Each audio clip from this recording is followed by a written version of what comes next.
Hello, I'm Severin Suzuki speaking for ECHO, the Environmental Children's Organization. We're a group of 12 and 13-year-olds trying to make a difference. Vanessa Seti, Morgan Geisler, Michelle Quigg, and me.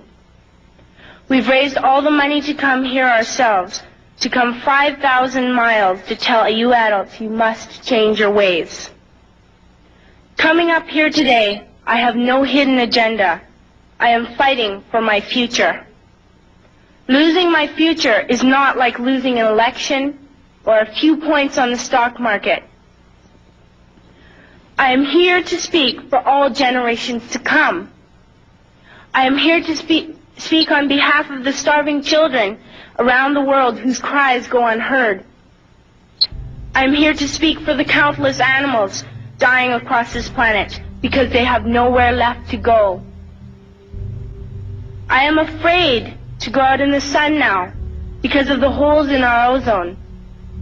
I am afraid to breathe the air because I don't know what chemicals are in it. I used to go fishing in Vancouver, my home, with my dad, until just a few years ago we found the fish full of cancers. And now we hear of animals and plants going extinct, every day vanishing forever. In my life, I have dreamt of seeing the great herds of wild animals, jungles and rainforests full of birds and butterflies.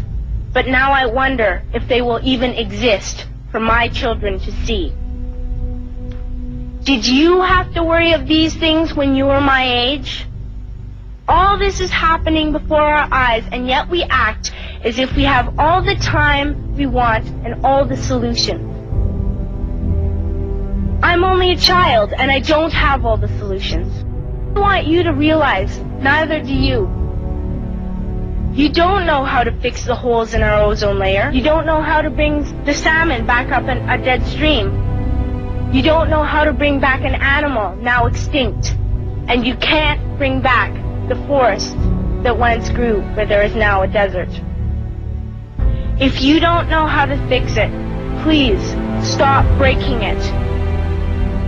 Here, you may be delegates of your governments, business people, organizers, reporters, or politicians, but really, your mothers and fathers, sisters and brothers, aunts and uncles, and all of you are someone's child. I'm only a child, yet I know we are all part of a family, 5 billion strong, in fact 30 million species strong. And borders and governments will never change that. I'm only a child, yet I know we are all in this together and should act as one single world towards one single goal. In my anger, I am not blind, and in my fear, I am not afraid of telling the world how I feel. In my country, we make so much waste. We buy and throw away, and yet northern countries will not share with the needy. Even when we have more than enough, we are afraid to share.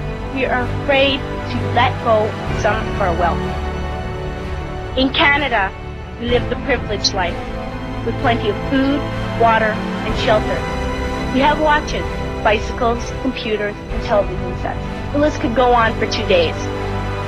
2 days ago, here in Brazil, we were shocked when we spent time with some children living on the streets. This is what one child told us. I wish I was rich.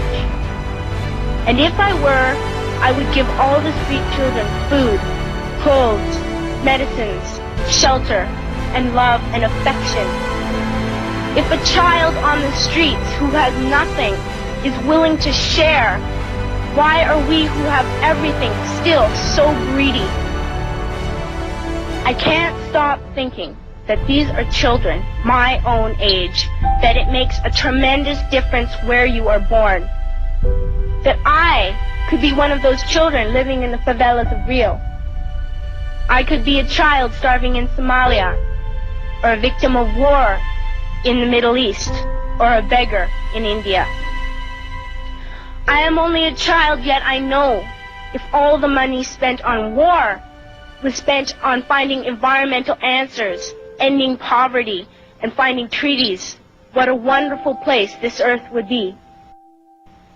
At school, even in kindergarten, you teach us how to behave in the world. You teach us not to fight with others, to work things out, to respect others, to clean up our mess, not to hurt other creatures, to share, not be greedy.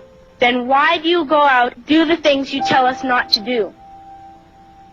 Do not forget why you are attending these conferences, who you're doing this for.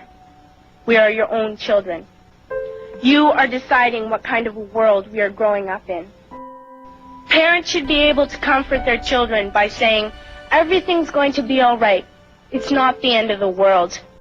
And we're doing the best we can. But I don't think you can say that to us anymore. Are we even on your list of priorities? My dad always says, you are what you do, not what you say. Well, what you do makes me cry at night. You grown-ups say you love us, but I challenge you, please, make your actions reflect your words. Thank you.